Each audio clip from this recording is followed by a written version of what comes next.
Hey there, fun food fans. It's Karen Ricks, head chef of our kitchen classroom, and I am here in my Tirana, Albania kitchen, and it's Mexican food night. We have been cooking up all sorts of different favorite dishes from all over the world, and we're back to Mexico, which in this warm summer weather just I feel like I can practically smell the salty sea air from the time that we spent on the beaches near Puerto Vallarta in Mexico, just off of the Pacific coast. The ocean waves, the screeching of the gulls, and as with a lot of our Mexican dishes, we like to mix up a little bit of guacamole. So let me show you how that comes together here in our kitchen classroom. Come on down and take a look.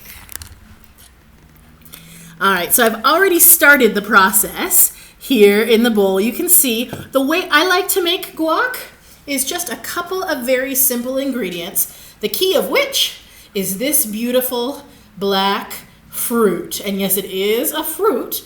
This, known as an aguacate in Mexico, is an avocado. Now, the first thing you'll want to note is that most of the avocados that you'll find, especially those that are exported to different countries around the world, are Hass avocados. They are marked by it's kind of a pear shape almost. As they ripen, they have this almost black, pebbly skin. When they're not yet ripe, they're green and they're firm. But as they start to blacken, you can see the skin just starts to give as the flesh underneath softens. Now, this is important to note when you're purchasing your avocados, because if you're trying to eat them the same day or the next day, you want them to be relatively soft so that they're ripe enough to eat. If you buy them when they're green and hard and you want to speed up the ripening process, you can put them into a paper bag with an apple or a banana. They naturally give off gases that help to speed up the ripening process for your avocados. Now, some people will say that the little nub that's normally found right up here, if it's soft and wiggly, this one happened to fall out naturally, then they will tell you that that's an indicator that it's ripe. And it's one possible indication that it's close to ripe, but of course that's only going to tell you about the flesh right here at the top of the fruit. And where I really like to squeeze is around the body. Now, if you squeeze and it is crushed under your hand, then it's probably overly ripened, and that's not what we want. What we do want, though, is to cut into it and take a look. So, with my knife, I'm going to slice through, and there's a big, huge, hard pit right in the middle. So as I press my knife in, it's going to stop around that pit. That's okay. I'm going to keep my knife in the same spot and just run it all the way around, back up to the top again so that it meets where I started.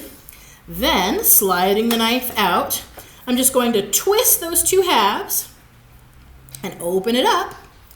And we can see on the inside our nice, ripe avocado flesh. It should be a darker green around the outside with a slightly lighter green on the inside, and it should have that nice firm pit in there.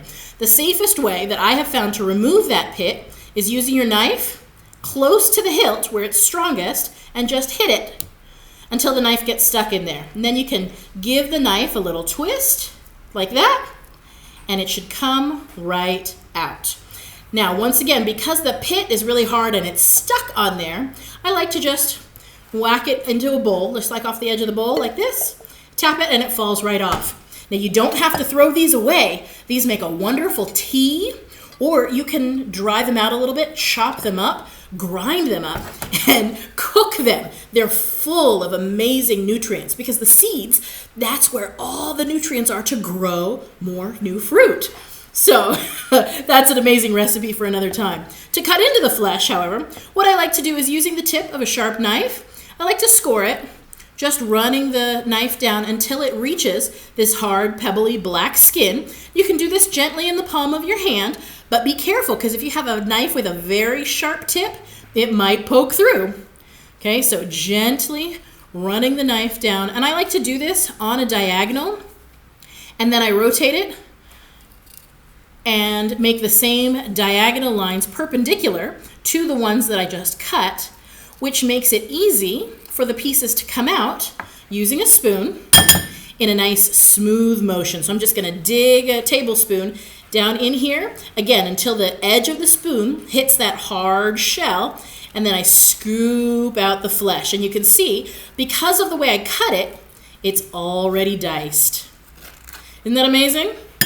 And you can just run the spoon all the way around that hard edge, scooping out the diced flesh. There we go, until it's empty. Then we can set that off to the side. Now I only add 2 other ingredients to my guacamole usually. The first is the juice of a lime. You can use a lemon if you prefer, but I prefer the flavor of lime.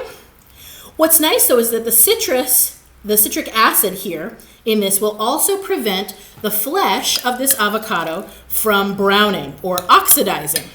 And then to enhance the flavor, we just want a little pinch of salt. Now you notice I'm doing this after I added just that first half of the avocado. And I'm doing this a little bit at a time, making sure all those pieces are evenly coated with the lime juice so that it doesn't start to turn brown. Now, if your guacamole does turn brown, that's okay. It's really just the color. It doesn't affect the flavor. But as we all know, when we want to taste our food, we're first enticed by the way it looks. So, best to coat it quickly with your lime juice so it doesn't turn brown and ugly. And then it will still be just as attractive to look at as it is delicious to eat. Oh, that's so good. Now, if I had some fresh cilantro, the leaves of the coriander seeds, I would chop and sprinkle that on top. For me, that really makes it feel extra Mexican. It brings out that certain je ne sais quoi. I don't like to mash my guacamole until it's absolutely smooth. I like to have some texture with the chunky pieces. But that creamy, just bite of the avocado with the tang of the lime juice and that little hit of salt to enhance the flavor, woo, that is perfect to go with just about any Mexican dish. And we will have this on everything. Fajitas, tacos, even on our shrimp. Sometimes just keep eating it with the spoon. So make your own guacamole today and have a delicious Mexican feast in your kitchen classroom, wherever you are in the world. I'll see you in the next video. Take care.